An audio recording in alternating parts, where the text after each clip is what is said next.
l'apôtre Paul a rencontré le Seigneur, mon évangéliste. Est-ce que Jésus-Christ ne pouvait pas ouvrir les yeux de l'apôtre Paul? Parce qu'il y a des choses que le spirituel, lorsque le spirituel fait, le physique doit accomplir la volonté du spirituel. Amen. Amen. Amen. Il est allé parler à Ananias. Il a dit à Ananias.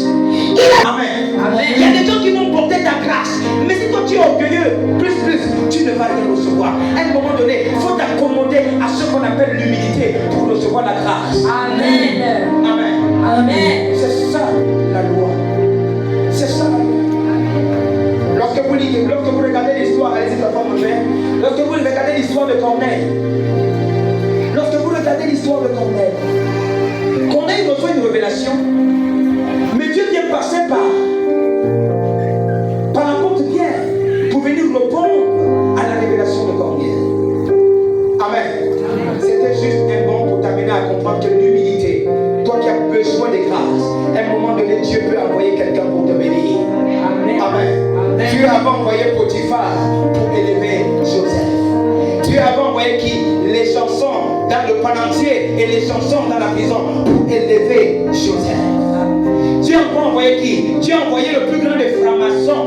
Dieu a envoyé le plus grand des francs-maçons qu'on appelle Pharaon pour élever Joseph. Même un franc-maçon viendra t'élever. Je ne te demande pas de rentrer dans la franc-maçonnerie. Même quelqu'un qui a une posture agréable viendra t'élever parce que toi tu es digne d'être élevé. Dieu utilisera n'importe qui pour t'élever. Amen. Et les gens m'ont dit, mais attends, comment ça se fait qu'un homme, papa, qu'on a soutiré le sang, il revient? C'est impossible. Amen. Amen. Ils ont dit que c'est impossible. Mais Dieu dit, c'est encore possible. Amen. Les hommes disent que dans ta situation c'est impossible. Mais Dieu dit, c'est encore possible. Amen. Nous allons parler d'une chose très agréable, le cri à Dieu. Il faut apprendre à crier à Dieu. Il faut apprendre à crier à Dieu. Tant que tu ne cries pas à Dieu, tu ne vas rien recevoir. Et pendant que tu cries à Dieu, il faut t'accommoder à des personnes capables de t'aider. Amen. Il faut t'accommoder à des personnes capables de t'aider. À des personnes qui sont capables d'apporter un fruit dans ta vie. Mais si tu t'accommodes à des mauvaises personnes, tu ne vas rien recevoir.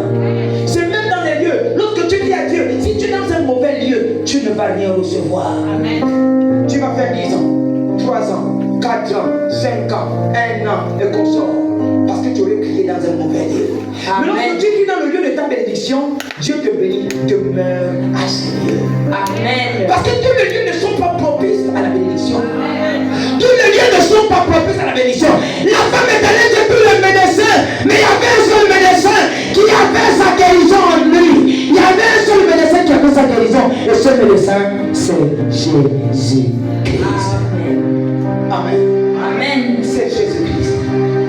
C'est Jésus-Christ. Jésus-Christ est le meilleur des médecins. Amen. Amen. Le cri à Dieu. Lorsque tu cries à Dieu, il t'amène à avoir quelque chose d'extraordinaire. Bartimée a crié à Dieu. Bartimée a crié à Dieu. Il a dit, hey, fils de David, aie pitié de moi. Fils de David, aie pitié de moi. La foule le retenait pour le faire taire, mais il a encore crié davantage. Est-ce que ce matin là où tu es assis, tu peux te lever d'un mot en lui, je te regarde ma situation. Est-ce que tu peux le faire pour dire, je te regarde ma situation? Tu penses que c'est en allant d'église en église que tu vas recevoir? Tu penses que c'est en allant de prophète en prophète que tu vas recevoir? Non. Mais lorsque tu es arrivé dans un endroit où tu as commencé à recevoir des prémices d'un changement de vie. Parce qu'il y a un autre changement qui va se manifester. Amen. Et Bartimée a crié. Et lorsque Bartimée a crié, à un moment donné, tu as dit à Jésus qui va dire que envoyez-le vers moi. Et lorsque Jésus est arrivé, il est arrivé devant Jésus. Mais avant d'y aller, la Bible dit qu'il avait un manteau. Le manteau représentait quoi? La servitude. Le manteau représentait quoi? La douleur. Le manteau représentait quoi? L'aveuglement. Le manteau représentait quoi? La sécheresse. Il a dit jetez cela. Et afin d'aller vers le maître. Et lorsqu'il arrive vers le maître, le maître dit mieux que. Il y a le mec qui réalise que Jésus aussi était un peu comique. Jésus était comique.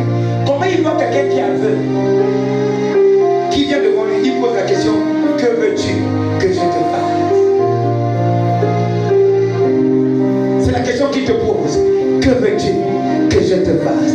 Tu dois comprendre que la guérison qui quitte de Jésus dépend de ton attitude. Amen. La guérison qui quitte de Jésus dépend de ton attitude. Si tu as la mauvaise attitude, tu ne peux rien recevoir. Voilà pourquoi le gars est venu avec une bonne attitude, mais il voulait être certifié. Est-ce que cette attitude est capable de recevoir ce qui est en moi? Il dit à l'aveugle, que veux-tu que je te fasse? Le gars dit, Rabouni, que je retrouve la vue. Est-ce que là où tu es là